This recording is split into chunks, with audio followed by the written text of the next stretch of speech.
quero agradecer aqui, primeiramente, o Mauri, que fez esse convite. Para mim é sempre um prazer falar sobre saúde mental.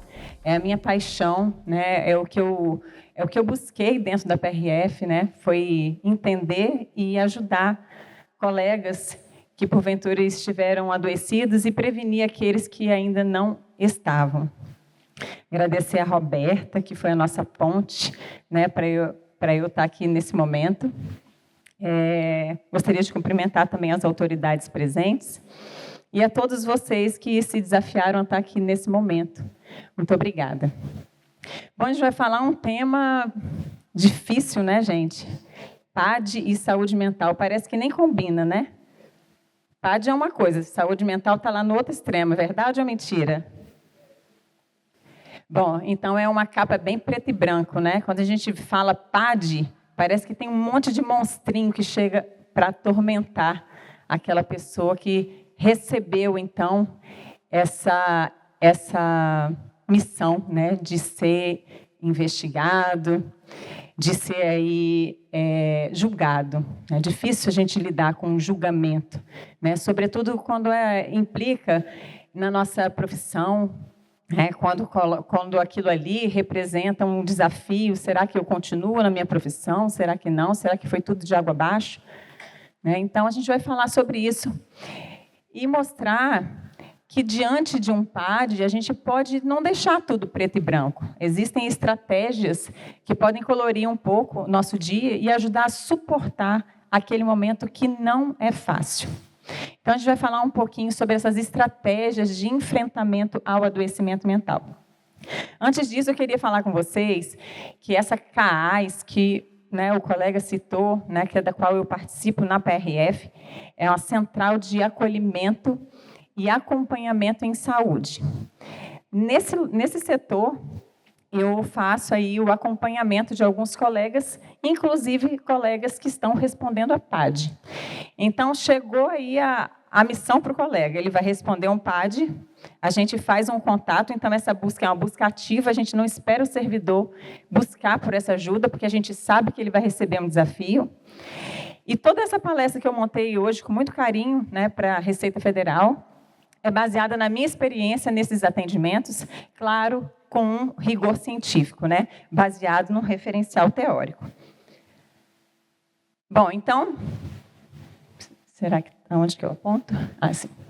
Então, o referencial teórico, só para vocês saberem que não é que eu não estou tirando da minha cabeça, sim, baseei tudo na minha experiência, mas o referencial que eu utilizo, de Deepak Chopra, ele fala sobre esses pilares da saúde mental. A gente vai ver aqui o que é isso.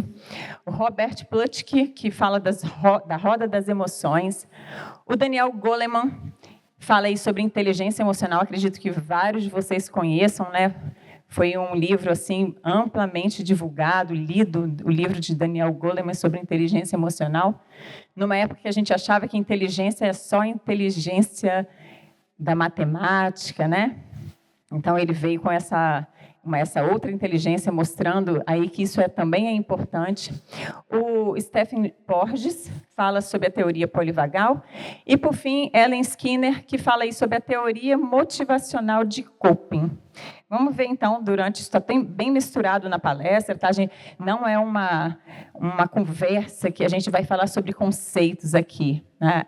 O importante é a gente ver como que, na prática, a gente pode aplicar isso. Então, a gente não vai falar sobre conceitos, a gente não vai falar sobre teorias, mas a gente vai dar algumas dicas de como lidar com esse momento difícil quando ele chega para a gente. E aí, gente, eu quero pedir uma coisa para vocês. Não é só a gente entender que eu preciso aprender porque eu posso passar por isso. Mas eu posso aprender para ajudar um colega que pode estar passando por isso. E aí a responsabilidade também da instituição de promover esse acolhimento. Porque se você não promove um acolhimento de um servidor que está passando por um PAD, você está penalizando ele antes dele ser julgado. Concordam? Então é isso aí. Vamos lá, vamos ver. O que é saúde mental? Pela OMS, a saúde mental é um estado de bem-estar vivido pelo indivíduo que possibilita o desenvolvimento de suas habilidades pessoais para responder aos desafios da vida e contribuir com a comunidade. Vocês percebem que a própria OMS, ela trata a saúde mental não como uma ausência de doença? Então, não é porque eu não tenho doença que eu estou com saúde mental, certo? Saúde mental é um estado completo de bem-estar. E aí a OMS também complementa o seguinte, ela fala que não é algo isolado, é também influenciada pelo ambiente ao nosso redor. Então, está aí, mais uma vez, a comprovação de que a comunidade, e sobretudo a instituição, tem uma responsabilidade nesse acolhimento e nesse acompanhamento desse servidor. Porque a falta da saúde mental, ela não vai ocorrer exclusivamente por responsabilidade daquele servidor, mas também pelo ambiente que ele está vivendo. Não tem como a gente falar de saúde mental sem a gente falar, então, dos pilares da saúde mental. O presidente, não, o superintendente regional, ele chegou a falar essa palavra, né? Pilar. O que é pilar, gente? Quando a gente vê uma estrutura dessa aí, essa figura que está sendo mostrada para vocês, o que esses pilares eles fazem? Qual a função deles? Sustentar, exatamente. Então, antes da gente falar sobre qualquer estratégia de não adoecimento, a gente precisa saber que existem alguns pilares que têm que ser trabalhados com carinho. Eles têm que ser preservados no nosso dia a dia. Porque na hora que o rojão chegar, e um dia ele pode chegar, você não tem como saber, você tem que estar com essa estrutura aí pronta. Se chegou ali uma bomba, explodiu, se ele derrubou um pilar, você tem outros para te segurar. Agora, se sua estrutura está toda sustentada num único pilar, na hora que chegar a bomba e derrubar esse pilar, como é que faz para reconstruir essa edificação? Vai ser mais difícil, não vai? Então, de acordo com o Deepak Chopra, ele fala aí de 6 pilares da saúde mental. O Deepak Chopra, ele é um médico indiano e ele fala sobre a saúde integral, ou seja, as coisas não estão separadas. Não adianta você ter assim, uma saúde do seu sistema cardiológico perfeito e não ter, por exemplo, da sua saúde mental. Você é um todo. E todas as áreas que atingem a sua vida, elas precisam ser preservadas. Então, eu vou pedir agora para vocês, gente, um exercício. Vocês têm um caderninho aí, né? Receberam dentro da mochila. Quero que vocês olhem para esses pilares e pensem quais pilares não estão sendo bem trabalhados por vocês. Quais pilares da sua vida... Todos.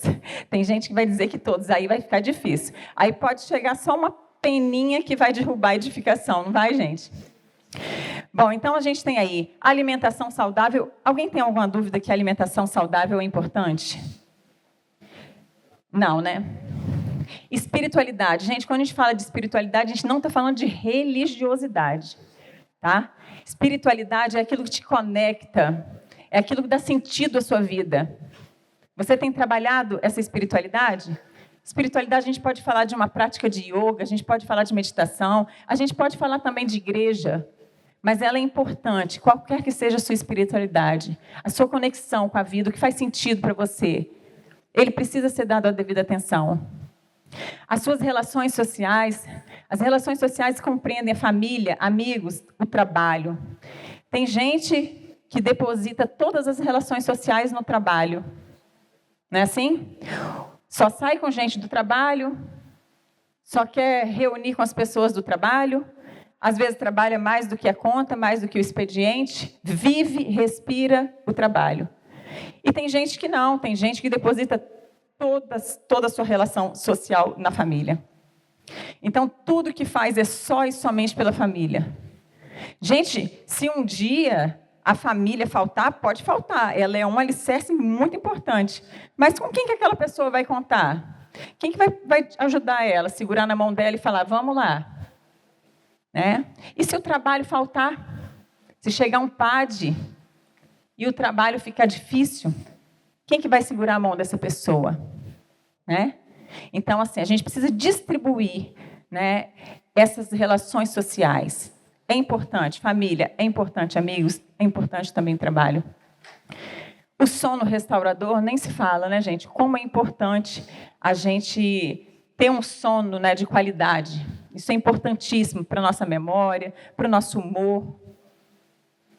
A cognição ativa. Vocês têm estudado alguma coisa? Têm colocado a cabeça para pensar coisas novas? Isso é importantíssimo, né? Então, adiciona. Se não adicionou ainda, adicione isso na sua vida. E a atividade física, né? A atividade física, muitas vezes, aí é o que segura a pessoa, né? A permanecer, a ter uma vontade de algo mais, né? Fora os outros benefícios que são para o corpo, né? A liberação de neurotransmissores que ajudam a gente a ter mais energia e mais qualidade de vida. Anota aí, então, gente, não esquece, o que está faltando para você? O que vocês precisam de dar atenção à saúde mental? Qual pilar de vocês que não está bem seguro? Ajuda esse pilar. Mantenha todos esses pilares bem e firmes. Se um dia um faltar, dois faltar, você vai conseguir segurar. E aí a gente fala sobre gestão de emoções, né? Então, antes de falar de gestão de emoções, a gente precisou falar de pilar. Porque esses pilares, eles não têm que ser trabalhados na hora que chegar o rojão, não. Eles têm que ser trabalhados hoje. Agora sim, a gente pode falar em gerenciamento de emoções. Porque agora chegou o PAD e o que é que eu faço? Né? Eu vou me desequilibrar? O que é essa gestão de emoções? Gestão de emoções é a capacidade de compreender e avaliar as próprias emoções. E a partir daí eu consigo o quê? Eu consigo nortear as minhas ações.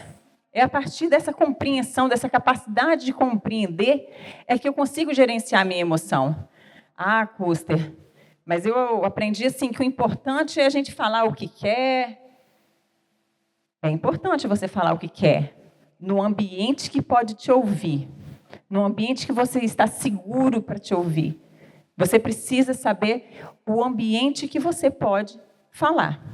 Você precisa saber o ambiente que você pode, então, manifestar aquela emoção. Isso é gerenciamento de emoções. Gerenciamento de emoções é você ter estratégia para você lidar com esses monstros que eventualmente podem aparecer na sua vida. E por falar em gestão de emoções, de onde veio essa palavrinha emoção, né? Emoção vem aí do latim ex movere. Duas palavrinhas, ex significa para fora, movere significa mover. Então, é uma reação imediata a um estímulo que pode provocar uma sensação agradável ou desagradável. Então, veja, a emoção não é o que eu sinto puramente isolado. A gente só sente emoções por conta de um relacionamento com esse mundo. Né? Então, a partir disso aí, você move para fora, né? Você mostra aquela emoção. E a gestão de emoções, ela não tem como ser realizada sem uma palavrinha aí, duas palavrinhas chaves, né? Autoconhecimento. Não existe autocontrole sem autoconhecimento. Não existe você gerenciar algo que você não conhece. Quem é gestor aí sabe, né? Tem como você gerenciar qualquer coisa se você não conhece o que é essa coisa? Não, né? Os corregedores que aqui estão presentes, tem como julgar, analisar algo que você não conhece? Você não leu o processo e você tem como julgar? Não, né? Então, o autoconhecimento é muito importante para a gente ter um autocontrole, né, e fazer o gerenciamento das emoções. Vou pedir mais uma vez para vocês retornarem ao caderninho de vocês. Não sei se está dando para todo mundo ver, mas tem outras televisões aí mais próximas. Eu queria que vocês olhassem essa roda das emoções, essa roda de emoções aí, que foi idealizada por Robert Plutchik, que é um psicólogo americano. Observe, que emoção você está sentindo agora? Observe, anota. Que emoção? Quais emoções? Faça isso como um exercício agora.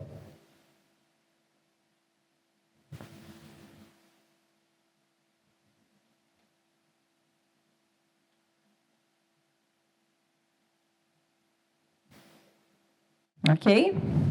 Vocês conseguem identificar as emoções de vocês? Isso parece uma tarefa tão extraordinária quando ela devia ser tão comum, né?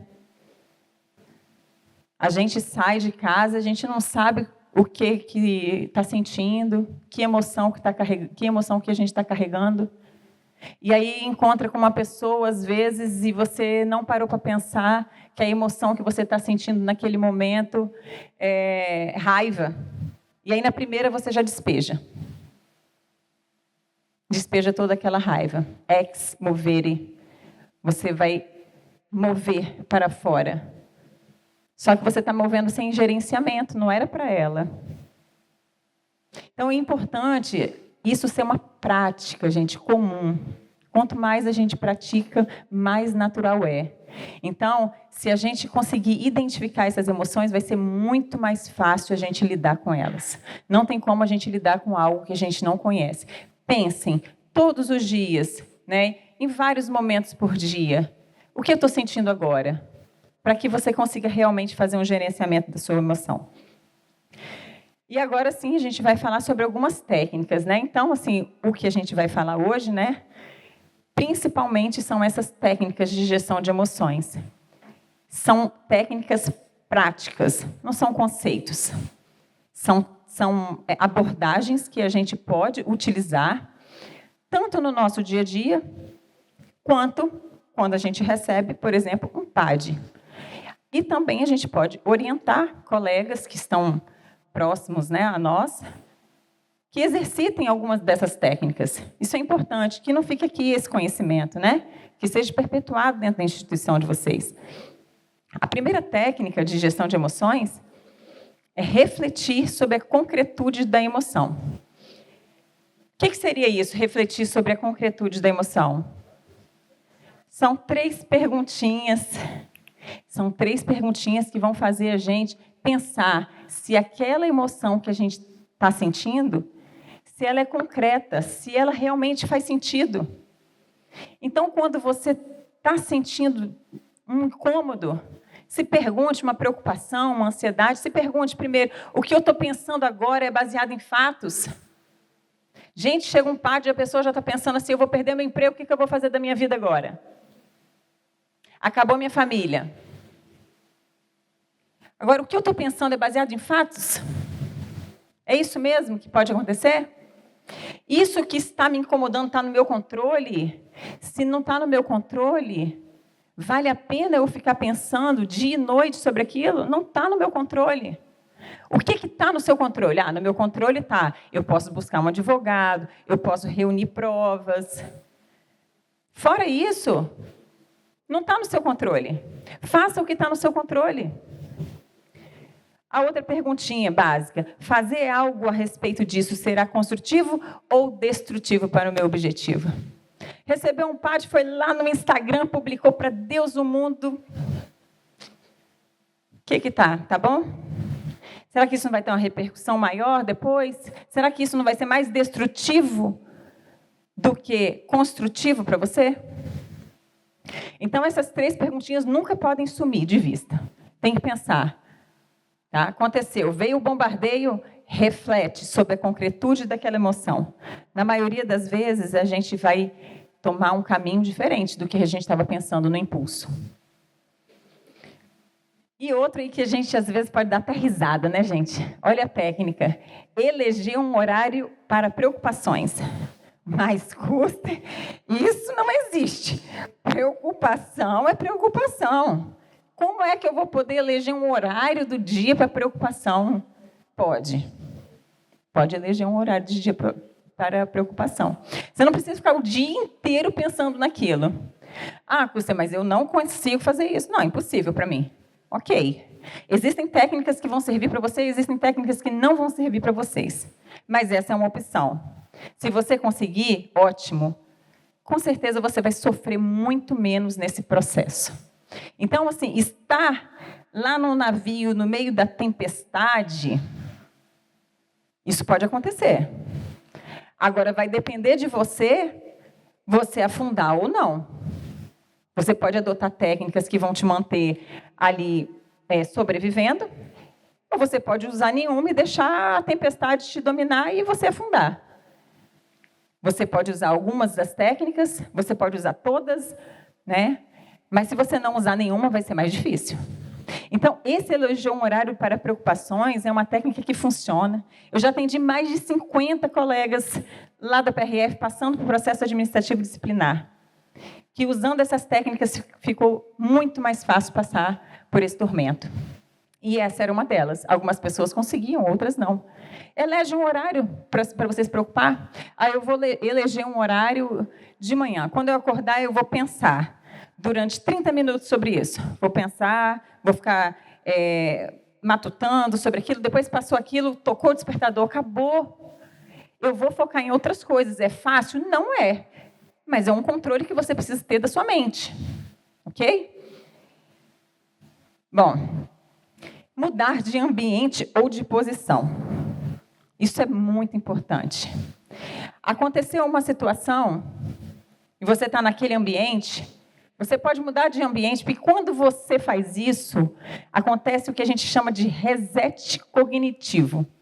Então, é como se o seu cérebro, o seu corpo, ele precisa entender agora um outro contexto para ele se adaptar.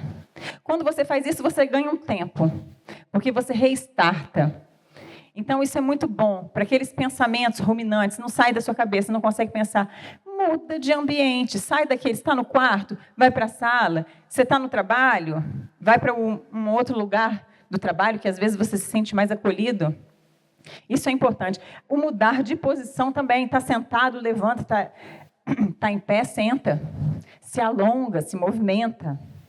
Você vai fazer, querendo ou não, conscientemente você vai conseguir.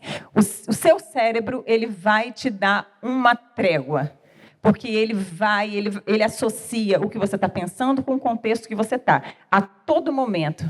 Se você muda aquele contexto, ele vai mudar, ele vai querer saber de novo o que tem naquele ambiente ali que ele precisa se defender. A gente atua o tempo todo assim, né? Preservando a nossa vida.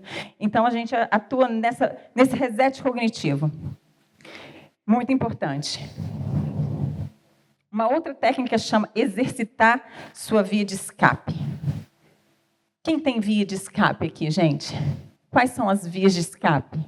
Jogar bola, fazer tricô, fazer arte, desenhar, contemplar o mar, dar uma saidinha com as amigas, com os amigos, tomar um café. Quem tem via de escape aqui? Levanta a mão. A maioria, né? Mas não todos. Nem todos levantaram a mão. Por que não tem a via de escape? Não dá tempo? Não dá tempo de ter a via de escape? Mas precisa. Precisa. Porque na hora que o rojão cair de novo, são as suas vias de escape que vão segurar a sua mão. É uma motivação a mais para aquela vida, é um sentido a mais para a sua vida, para a sua conexão do estar aqui. Então é importante, gente, a gente alimentar essas vias de escape. Não deixam perder, dá importância. Assim como você dá importância ao seu alimento, a você tomar um café da manhã, almoçar, jantar, você precisa ter eleito essa via de escape.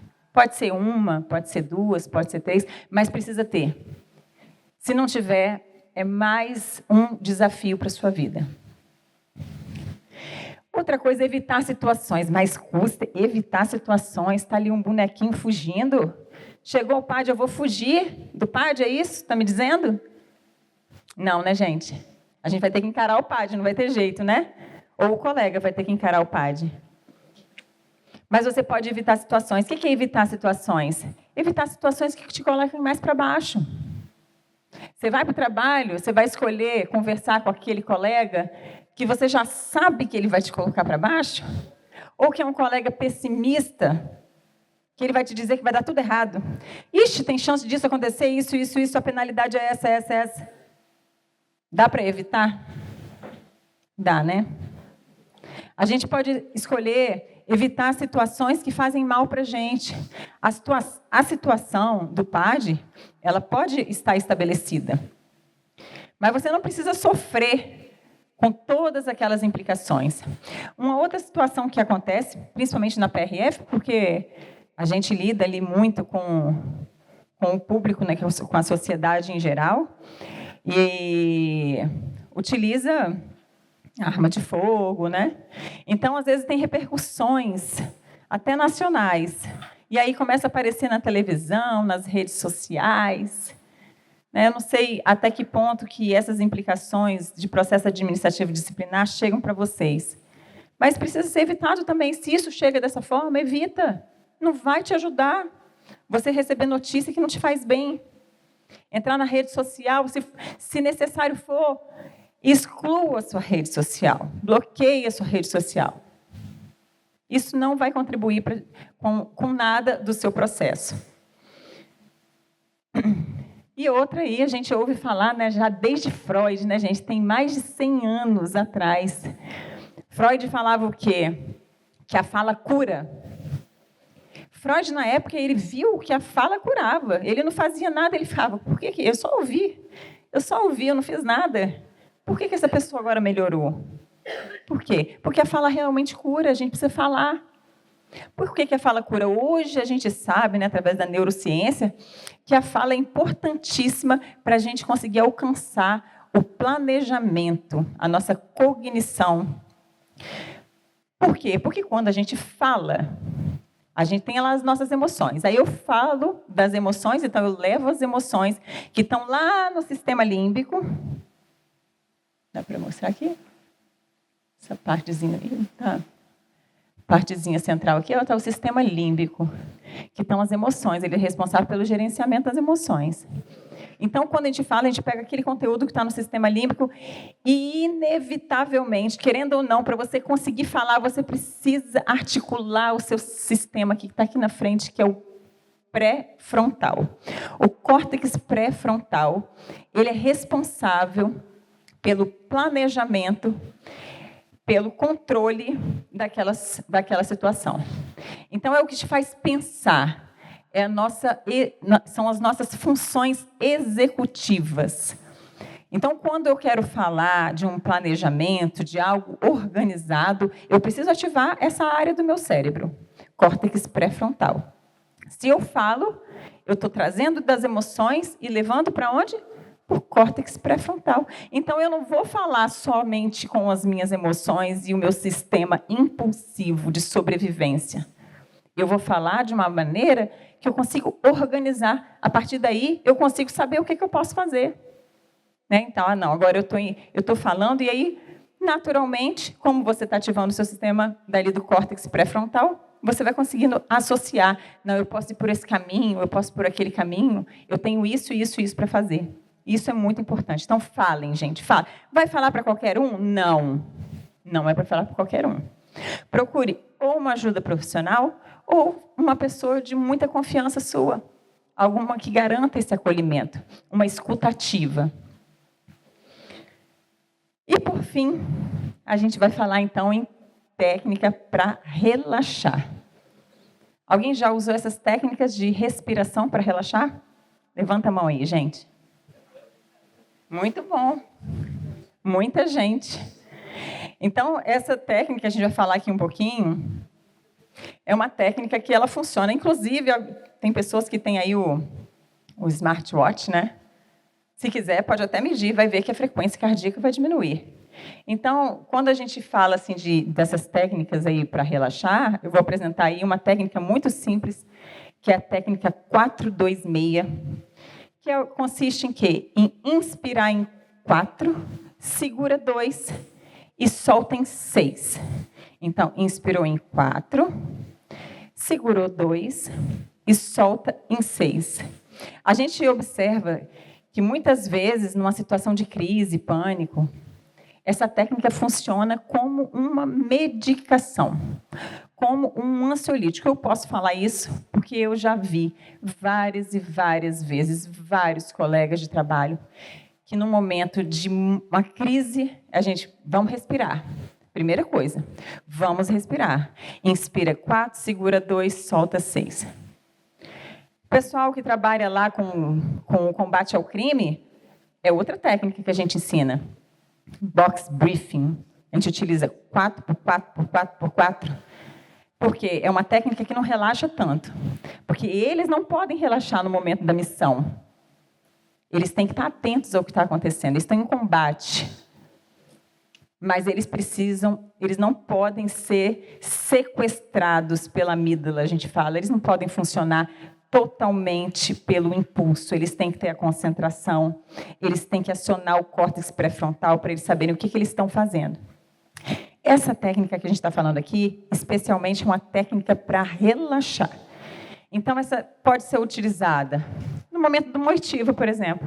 Eu estou nervoso, estou chegando aqui na oitiva, ninguém precisa nem saber o que está fazendo. Desculpa. Eu posso fazer essa respiração sem ninguém saber o que eu estou fazendo. Vou inspirar, segurar e soltar. Mas, por que segura? Porque quando a gente segura, a gente ativa, e depois eu vou falar um pouquinho sobre isso, um nervo chamado nervo vago. Quem que conhece nervo vago aqui já ouviu falar? Todo mundo agora está sabendo da teoria polivagal, né? Então, a gente sabe que tem um nervo que ativa o nosso sistema parasimpático. E quando a gente faz essa respiração, que a gente chama diafragmática, que é a respiração abdominal, a gente consegue mecanicamente ativar esse nervo vago. Por quê? O diafragma, ele toca o nervo vago. E o nervo vago entende que ele precisa estimular o corpo para se acalmar. Então, vamos fazer um pouquinho, gente? Vocês topam fazer essa técnica? Deixa eu pegar minha bolinha ali. Cadê o... Liga a musiquinha. Vou colocar aqui só um videozinho. Esse videozinho é só para a gente acompanhar. Só rapidinho. Só para a gente acompanhar a nossa respiração. Então, vocês podem olhar para o vídeo no início, só para vocês conseguirem fazer essa contagem. Depois que vocês já estiverem acostumados, fechem os olhos. Tenta ficar numa posição confortável. Se vocês quiserem, vocês podem colocar uma mão no abdômen, outra mão no peito. Por que isso, Custer? Para você sentir que o seu abdômen está mexendo. Dê mais atenção ao movimento do abdômen do que do tórax. Tá? Então, vamos fazer esse teste.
Quem fez a técnica conseguiu perceber um relaxamento?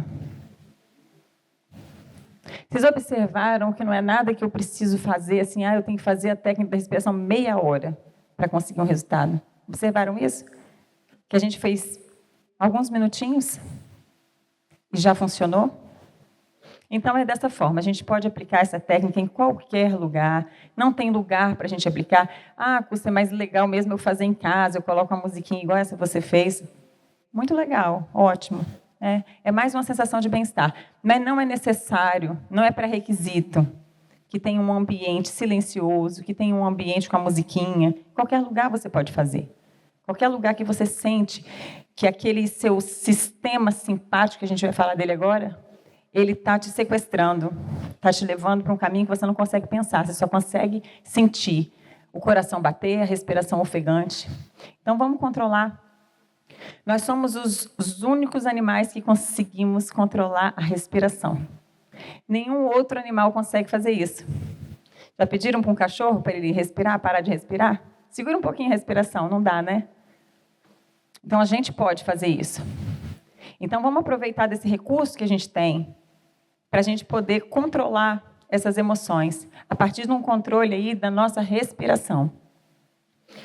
Bom, e por que essa respiração funciona? Por quê? A gente já ouvia falar lá nos antigos, né? Respira, conta até 10. Não era assim? Por que funcionava? Naquela época lá, os nossos pais, avós, eles sabiam que funcionava, mas eles não sabiam por quê. A prática de yoga, gente, é uma prática milenar e ela trabalha, sobretudo, com a nossa respiração. Quem pratica yoga aqui? Muito bom. Trabalha, sobretudo, com a respiração, não é isso? E quando a gente sai da yoga, a gente está mais relaxada. E por que isso é uma mágica? Não, não é uma mágica. É porque isso tem um efeito fisiológico no nosso corpo. Quando a gente respira, a gente vai ativar, então, esse nervo vago. Isso aí, esse Stephen Porges, né? Também um psicólogo americano, ele fala sobre como a responsabilidade do nervo vago nesse acionamento do sistema parasimpático. Acho que aqui todo mundo já viu, na época aí de ensino médio, né, que para a nossa sobrevivência a gente tem 2 sistemas lá, o sistema simpático e o sistema parasimpático. Eles fazem parte do sistema nervoso autônomo. Autônomo por quê? Porque ele tem realmente uma vida própria. Então, se você está diante de um perigo, você ativa o sistema simpático. O sistema simpático vai fazer o quê? Ele vai acelerar o seu coração, ele vai aumentar a sua respiração, ele vai aumentar a sua circulação sanguínea. Por quê? Porque você precisa de fugir daquela situação ou precisa enfrentar um perigo iminente. Então, você faz dessa forma. O sistema parasimpático, ele vem o quê? Depois, a situação está controlada, você pode se acalmar. O sistema parasimpático ativa para acalmar. O sistema parasimpático também é responsável por ativar intestino, estômago. Por isso, quando a pessoa está muito estressada, o que ela não consegue fazer? É digerir bem as coisas. Já sente gastrite, úlcera. Por quê? Ela está o tempo todo ativando o sistema simpático, situação de risco, perigo iminente, e o sistema simpático está desenfreado. O parasimpático ele não pode agir ali no estômago, no intestino, e aí o sistema gastrointestinal fica todo comprometido. Quando você faz a respiração, você ativa de uma maneira consciente esse sistema parasimpático. E aí, com a respiração, se você faz uma respiração pausada, como a gente está falando, ativando mecanicamente o nosso nervo vago, você consegue também fazer o sistema virar ao contrário. Diminuir batimento cardíaco, diminuir a ansiedade, né? Se sentir mais acolhido, mais seguro. Então, não deixem de praticar. Não esperem chegar ao rojão para treinar a técnica da respiração. Pratica no dia a dia. Quando chegar uma situação perigosa, você já vai estar bem mais familiarizado com isso. E é isso aí, gente. Eu vou repetir. A melhor técnica é a mais adequada para você. A gente falou aqui de 7 técnicas. Alguma delas vai funcionar para você. Tenha certeza disso. Então, pratique. Não espere acontecer a situação perigosa para você começar a treinar essas técnicas. Sim, se acontecer ou já está acontecendo, utilize mesmo assim. Mas, como qualquer técnica, o treino diário ele aperfeiçoa, então melhor começar agora. Se você está numa situação perigosa e você precisar fugir de carro, Vai ser bem melhor se você já souber dirigir, não é? Então, treine. O gerenciamento das emoções, ele ajuda na prevenção ao adoecimento mental. Não esqueçam disso. É a prevenção. É aquele primeiro socorro que você precisa. Mas não elimina a necessidade de uma ajuda profissional. Então, se os primeiros socorros não estão dando certo, procure ajuda profissional. Não tente lidar com essa situação sozinha ou sozinho. E aqui eu deixo, gente, a minha frase, a frase que eu escolhi do Jung. Jung é um contemporâneo aí de Freud, não sei se vocês conhecem. Ele criou a psicologia analítica, ele começou a psicanálise, depois ele rompeu com Freud e criou a psicologia analítica. E ele fala, quem olha para fora sonha, quem olha para dentro desperta. Vamos despertar, pessoal. Vamos olhar para dentro de nós. Esse é o convite que fica aqui. Olhar cada um para dentro de si. E a instituição também. Receita Federal, sindicato. Olhar para os seus, olhar para dentro dessa instituição. A gente não pode deixar o servidor desamparado. Né? Como eu falei lá no início. Se a gente faz isso, a gente está punindo o servidor antes de julgar. E isso não é ético, isso não é correto. Então, fica meu convite. Cada um olhar para si. Olha para si, olha para dentro. Porque quem olha para fora sonha, e é importante sonhar também. Mas é mais importante a gente olhar para dentro, para a gente despertar. Porque a gente não faz nada dormindo. A gente precisa estar desperto, acordado. Eu quero agradecer imensamente a atenção de vocês, ao convite recebido pela Receita Federal. Espero que alguma coisinha de tudo que a gente falou sirva para a rotina de vocês, ajude você ou um colega, tá? Coloquei minha foto uniformizada porque eu tenho muito orgulho da minha instituição, PRF, e hoje eu não poderia estar uniformizada aqui porque senão eu estaria armada, de colete, e eu acho que não seria uma maneira carinhosa de falar com vocês. Mas fica aí o meu uniforme que eu tanto amo, a minha instituição que eu amo. Estou à disposição, se vocês quiserem falar comigo em outra oportunidade, através de outros canais, eu deixo aí o meu e-mail, o meu Instagram. Meu Instagram não é um Instagram que eu alimento tanto, porque eu não tenho nenhum objetivo de marketing, mas é um canal de comunicação e eu estou à disposição caso alguém queira continuar essa conversa. Muito obrigada.